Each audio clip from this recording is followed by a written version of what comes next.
व्यवस्थाओं में, गरीबी अमीरी में हम लोग सब उलझ जाते हैं। और जो चाहिए बस गुरु की दया है, उनका आशीर्वाद है। हम आप सबके साथ, सभी धर्म प्रेमियों के साथ में, और सब लोग उसी के सहारे चलते रहते हैं। गाड़ी चलती रहती है और हम सब लोग आगे बढ़ते चले जाते हैं। यही वजह, ये उनकी दया है, उनकी मौज है। मेरे धर्म प्रेमी गुरु भाई बहनों, इसलिए उस लक्ष्य पथ की तरफ को देखो।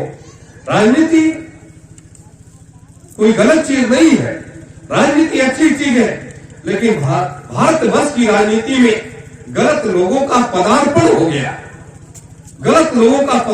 गया। उन्होंने अपने को विदेशियों के आके सब कुछ सौंप दिया, समझौता कर लिया, हर चीज का समझौता कर लिया। और समझौते में जैसे युधिष्ठिर जुए में अपना राजपाट, अपनी धर्मपत्नी को हार गए थे, उसी तरीके से हमारे देश के राजनेताओं ने समझौते में, वो भी एक जुआ ही था, पंडित नेहरू ने एक जुआ ही खेला था।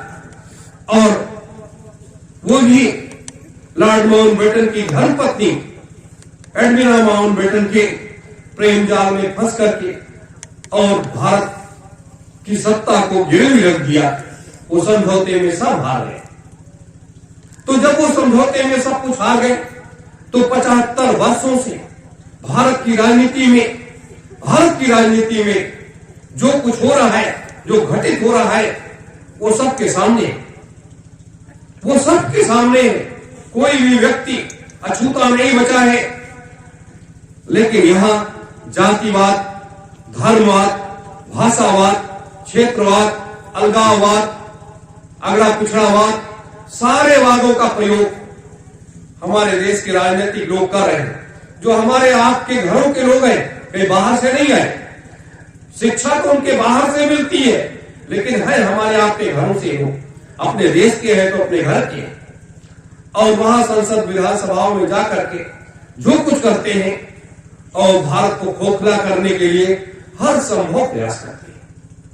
सोचिए, नेताजी जैसी शख्सियत को 75 वर्षों में न वो लोग सम्मान दे पाए, और न उनको सामने ला पाए, और न उनके लिए कोई व्यवस्था कर पाए, उल्टे हमेशा ये प्रयास करते रहे, किसी की भी सरकारें रही हो या है, हमेशा प्रयास करते रहे कि इस शख्सियत को कैसे हमेशा अंधियारे में रखा जाए, कैसे इस पर पर्दा डाला जाए, कैसे भारत की आम जनता इस शख्सियत के बारे में न जान पाए। यह हमेशा भारत के राजनीतिकों की एक पहल रही है, और आज तक भारत की आम जनता को जानने नहीं दिया। हम लोगों ने देखा है, जन जन के बीच में जाकर के देखा है, उन कार्यों को किया है, तो ये समझ में आता है कि वास्तविक रूप से भारत के राजनेताओं ने नेताजी के लिए एक बहुत बड़ा वो खड़ा कर दिया। अब भारत की राजनीति में पूर्ण रूप से अपने लोगों ने अपने कदम को जब आगे बढ़ाया, तो कुछ लोगों को तकलीफ होती है, क्योंकि हम लोग सत्यवादी लोग हैं, राष्ट्रवादी लोग हैं। तो सत्यवादी लोग और राष्ट्रवाद की विचारधारा जहां ओतप्रोत है, जहां युग परिवर्तन की विचारधारा लेकर के हम लोग आगे बढ़ रहे हैं, तो वो व्यक्ति गलत नहीं हो सकते। इसलिए गलत लोगों को तकलीफ हो रही है। जैसे तमाम धर्म संस्थाओं को भी तकलीफ होती है। धर्म संस्थाओं को इसलिए तकलीफ होती है कि भारत में शराब बंद हो जाएगा, भारत में बूचड़खाने बंद हो जाएंगे, मांस का व्यापार बंद हो जाएगा, तो हमारी हिस्सेदारी समाप्त हो जाएगी। जैसे अपने ही परिवार के तमाम भाग हुए, बंटवारे हुए, मान लो अपना ही परिवार बंटवारे में फंस गया। जब स्वामी जी महाराज सिद्धाश्रम चले गए, तो उसके बाद परिवार का विखंडन हुआ। मुझे आश्रम से स्वामी जी महाराज वो भी अपने कामों में लग गए, और 2014 के बाद वो भी जाकर के वहां बैठे, तो उसके बाद फिर इसमें भी डिवाइडेशन। तो इन सारी चीजों को होने के बाद आप सोचो, कि एक तरफ लोग कहते हैं कि मुझे राजनीति से कोई लेना देना नहीं है, एक तरफ कहते हैं शराब मत पियो, मांस मत खाओ, शाकाहारी रहो, और एक तरफ लोग उसी का समर्थन करते हैं, उसी को वोट देते हैं। जो लोग बूचड़ खाने चलवाते हैं, बूचड़ खाने खुलवाते हैं, शराब बनवाते हैं, शराब पिलाते हैं, और उन्हीं को वो लोग वोट देते हैं, और वही साधु संत उनको वोट दिलवाते हैं। आप बताइए, धर्म कहां रह गया? धर्म तो धर्म रह ही नहीं। इसलिए अपने लोगों ने, भारतीय सुभाष सेना ने अपने राजनीतिक परिक्षेत्र में मजबूती के साथ अपने कदम को आगे बढ़ाया है। इसलिए नहीं वो बढ़ाया है,